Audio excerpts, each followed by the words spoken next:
Hello, and welcome to A Journeyman's Travels. My name is Daniel Scheifler. Welcome. Today we're going to start our podcast season with the introduction of The Effective Executive. Now, George Orwell, not the author of this book, writes that writing a book is a horrible, exhausting struggle, like a long bout with some painful illness. One would never undertake such a thing unless one were not driven on by some demon whom one can neither resist nor understand. And so, it is with that in mind that I want to encourage us to read the introduction of this book, in addition to its chapters. You see, an author wouldn't spend or waste his time writing an introduction unless they truly, deeply believed that it would add value to the reader. And in this particular case, I think Drucker outdid himself. You see, Drucker, in about 11 pages, summarizes some of his most actionable points from the entire book. It almost feels like this was supposed to be a white paper published in an industry magazine like the IEEE Spectrum or similar. But the purpose of his introduction is to set expectations, right? That's the whole reason why an author would set up a book. What is this book going to be? What is it not? And to make us familiar with the author's approach and style to the subject matter. In this particular case, we should be privy to the fact that Drucker will be making a lot of historical references to illustrate his points, from famous companies and successful entrepreneurs from his day and age. Of course, an introduction needs to credentialize the author in some fashion, setting it up for, well, why should we listen to you? It's a little like an introduction to a talk, and it is to introduce and scaffold the content in such a way that we can introduce the main question which the book is about and point us towards the answer. Drucker uses his introduction seemingly to summarize and almost immediately contribute to the reader. Because if you'll read it, you'll find that in a sense, he's literally trying to take his own advice and demonstrate how to do what he's talking about. He's wasted no time and has given you essentially a golden ticket to the entirety of the value for this book, summarizing it in as few as 11 pages. Now, in a sense, the last purpose of an introduction is to encourage you that the book is worth your time, your purchase, right? To both spend your money on and your time investing, because a book never gives anything for free. You have to spend the time to go get it. And even though Drucker has summarized his whole book, he still leaves you wanting a little more, I find.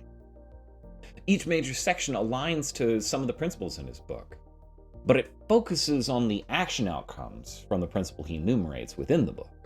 So in that sense, his introduction is actually a really great place to start, but should be expected to leave us wanting, with questions somewhat similar to, well, how do I do that? Because it does provide some examples and a lot of pointers, but it doesn't answer, how do I make the decision that this is the right outcome? Now, critically, Drucker's mindset, the values that inform his advice, are all writ large in this introduction. Even go so far as to explain how we ought to handle a common problem in business known as the Peter Principle. That is the problem when someone is, promoted to the point of their incompetence. How should we handle that? Because not everyone is made to be a leader or an executive, and it is wrong to ask everyone to do so, and really to make a contingent on their continued career in the place. He recommends, and radically so, that people ought to be given a trial basis to go out and do this, to try, and if they do not make it in a certain period, be offered their old job back at their same pay grade with no dishonor. Now, thinking from a business perspective, I can see how hard trying to do that is. But Peter's mindset, Drucker's, trying to get your attention on the fact that organizations are people, and that you need to treat them like such. You cannot expect them to be cogs into a machine, interchangeable and fungible. And I think that may jump us into some of their key takeaways. For example, for the openness, right? He states his main premise. Effectiveness, the very subject of the book, is not a personality trait. In fact, there are many ways to effectiveness. It's a set of behaviors and habits adapted to the effective executive in question. But you'll need to get the knowledge you need, right? The question is not, what do I want as the executive, but what is needed? What does my company need? And it may not be something that you as the leader can do. And guess what? That's okay! The expectation is still for you to act. After all, as a leader, as an executive, you may be needed to create the plans to get there, or to train others to get there. Now, of course, this comes then to writing a plan, creating the means to go get there. Of course, expect that no plan will survive first contact with the enemy, But without a plan, and I love this quote, you are, and I quote, a prisoner to events. I personally would rather not be a prisoner of war. I don't think being a POW to the exigencies of circumstance sounds like a great idea in any sense. And then, of course, comes my next and perhaps personal favorite segment of this introduction, which is the action. Go figure there. So the first step is decision-making. He emphasizes responsibility, taking responsibility for decision, and then elaborates on ways that making admitting a mistake easier, safer, and in fact more likely. Because if we cannot admit a mistake, we are doomed to, bind ourselves bodily to the poor decision we may have made in the past.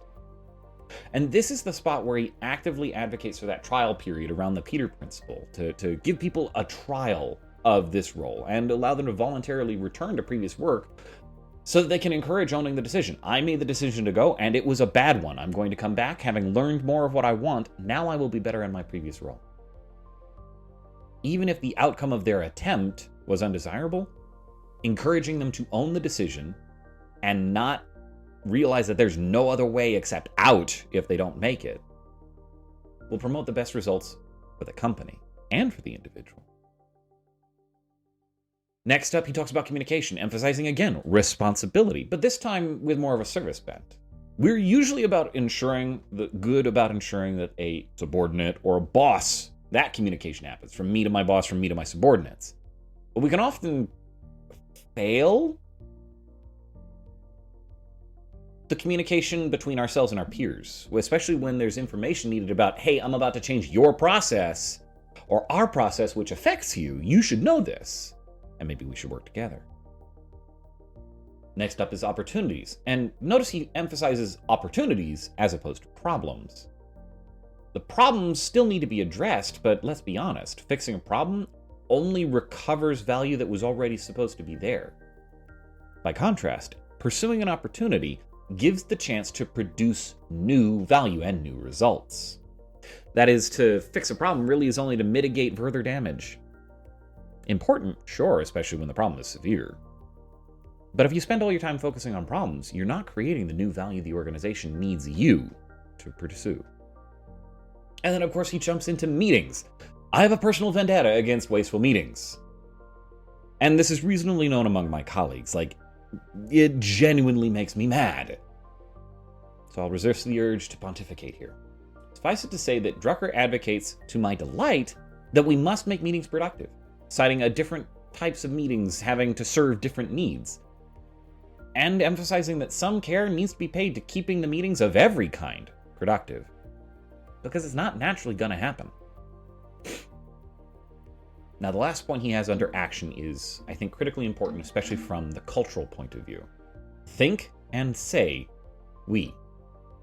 The effective executive has to recognize that there is a certain ultimate authority to act and decide that rests on him, that cannot be given away. But they also recognize that they only have so much authority because the organization they lead trusts them. Therefore, acting in stewardship of that trust, you cannot say, you will go and do, but we must do. The decisions you make cannot be for others, but must be on behalf of others for the good of the whole.